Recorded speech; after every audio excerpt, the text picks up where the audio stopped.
but kama unataka mtoto, achana na hii kitu tafadhali.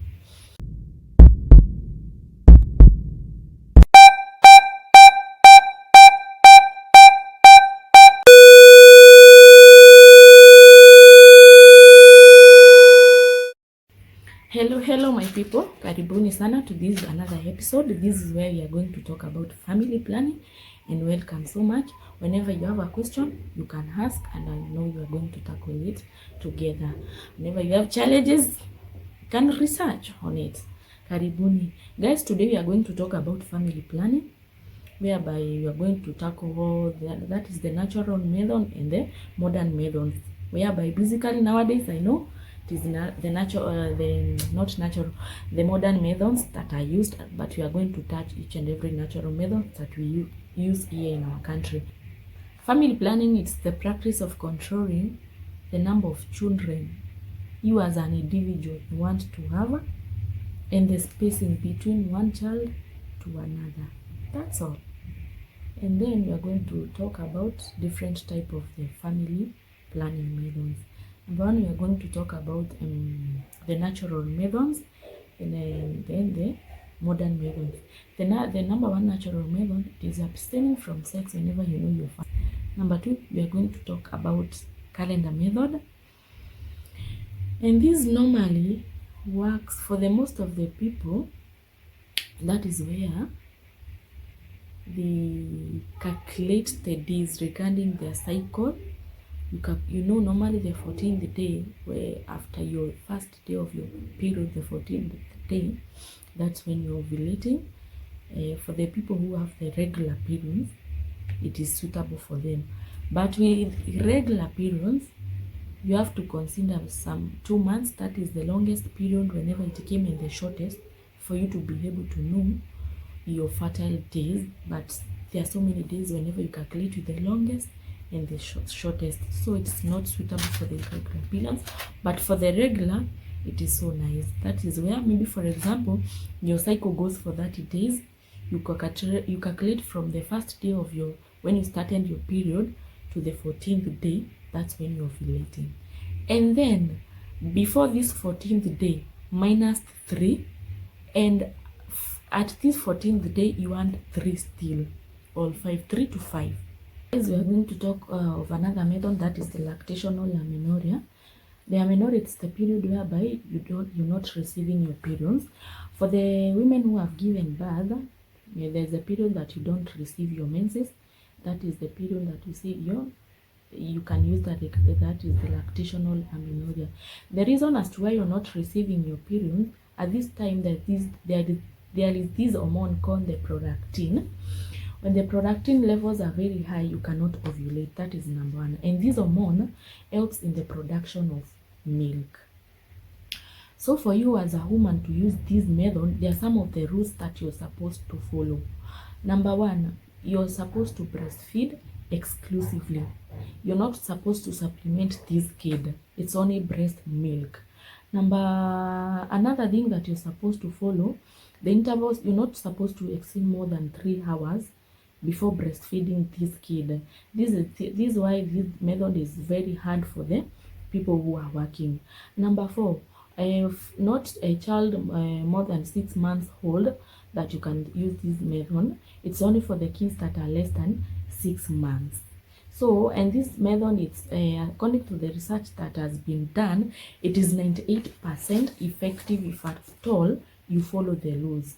There are some of the other women that receive, for the prolactin levels to come to their normal levels, there's to the non-breastfeeding women, maybe for the women that have stopped breastfeeding, maybe due to 1 or 2, 3 things. There are some who can, the product, normally it returns after 45 days, and to others it stays for like 21 days. So whenever you follow those rules, the rules that I've mentioned above, you can use this method as a way of planning. Then guys, I'm going to talk of another family planning method, that is the injectable. Aka kasindano, I know most of you know it. It is the depot. This is the injection which you get after every 3 months. And it looks like this. I don't know if you can see it very well. Nakaa hivi. Sijui kama mnaona jina, kaona kaka naitwa Depo. Haka kakitu guys, kako na vituko zake. But what basically I can advise you as a person who has experienced, maybe nimeona watu wengi with the side effect of this thing. For the young mothers who are, by the way kanakuanga, it is nice family planning for the breastfeeding mothers, kwa sababu iko na progesterone peke yake, na tulisema the progesterone in the hormone yenye tunataka maybe kuintroduce during lactation period, kwa sababu haikatangi maziwa. It is the family planning method. It is suitable, doesn't interfere with the breastfeeding ama the milk production. But haka kakitu guys, inapeanango after every 3 months. That is the intramuscular, ni sindano. But side effects ni mingi sana. For the most of people I've seen, I cannot advise for the young mothers who are expecting to get another kid. Achana na hii kitu. This thing is not suitable for you. But for the people who have wamemalizana na hiyo jamii ya kujifungua, it's okay. But kama unataka mtoto, achana na hii kitu tafadhali. Number 1, kuna most of the people after they get this Depo, not breastfeeding, bleeding is very very severe. Number 1, headaches. Kuna some of you will gain weight, kuna wengine watapata headache. And then the reason as to why I'm telling the young mothers ama who is expecting to get another child to stop using this thing, it is delaying so many people. Unaweza achana nayo sahi, you want kid maybe this year or next year, but you can stay even more than 10 years bila kupata mtoto. Nisikudanganye. But they differ with individual, because the way wewe uko, not the way mimi niko. Then guys, we are going to talk about the pharmacological method. The pharmacological method, it is the method whereby you're using maybe pills. Yeah, there are different type of pills that I'm going to show, and the reason as to why they are used and where are you supposed to use these pills. Number 1, we are going to talk about the POPs, or the progesterone only pills. These are the pills that are used by the breastfeeding mothers. The reason as to why they are basically used by the breastfeeding mothers, they have this one hormone, it is called the progesterone hormone. This and it doesn't interfere with the breastfeeding, that is the breast milk, because most of the hormones, the combined ones, they interfere with milk production. Inaikatakata maziwa, the production of milk inakuwa less. So I'm going to show you the POPs, or the progesterone only pills, and this one we've seen they are used by the breastfeeding mothers. They look like these guys. I think you can see them. They're like this.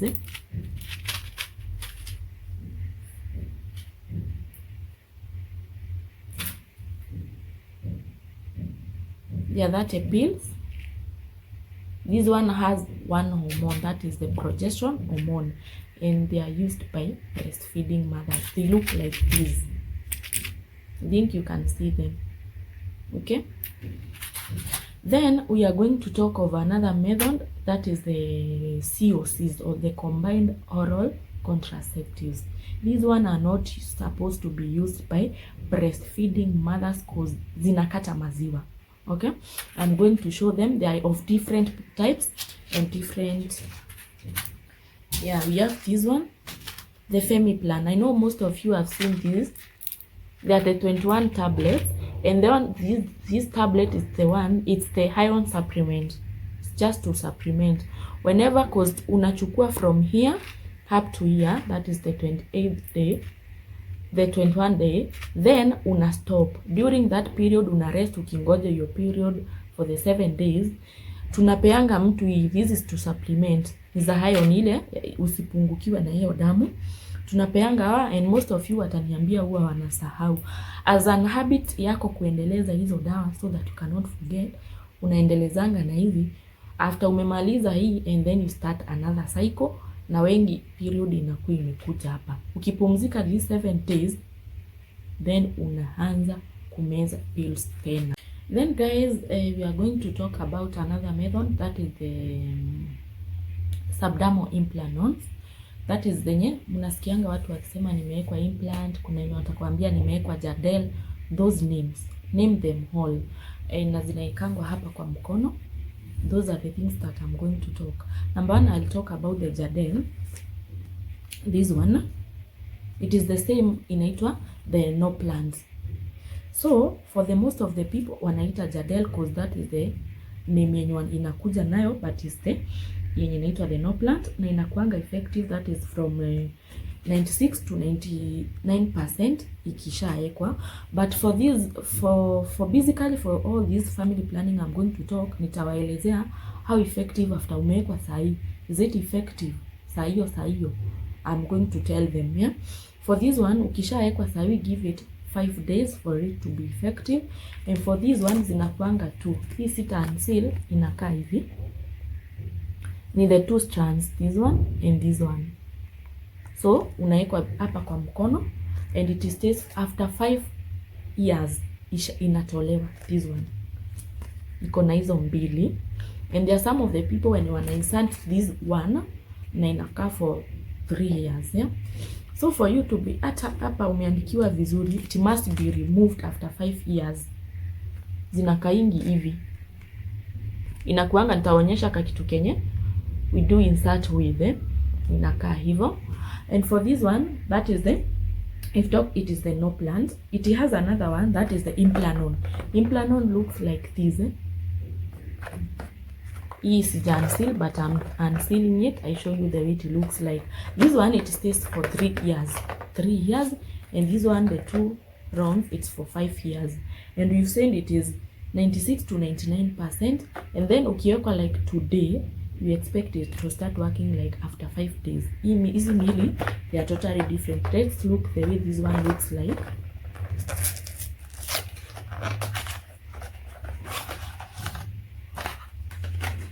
Zinakuanga different. We have this one with this, the truncata and the carondi yenye tunafaa to insert, it is here. Sitaifungua. Kuna yenye inakaa hivi, unaiona, hii ni the thing to insert with, and itself iko hapa.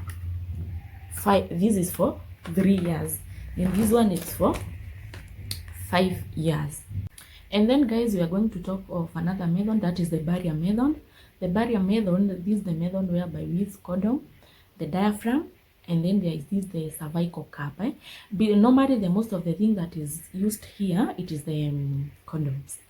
And I can advise most of you, maybe whenever you don't want to use any other method, maybe for these teenagers, because I know most of them are sexually active, you can use condom. Because number one, condom prevents, that is the STIs, and it is also prevents the unwanted pregnancies. I'll demonstrate, I'll show an example of a female condom, and then I know for the male condom, it is most known by most of you. For the female condoms, it looks like this. Maybe for those who have seen, I'll unseal it and check the way it is, guys.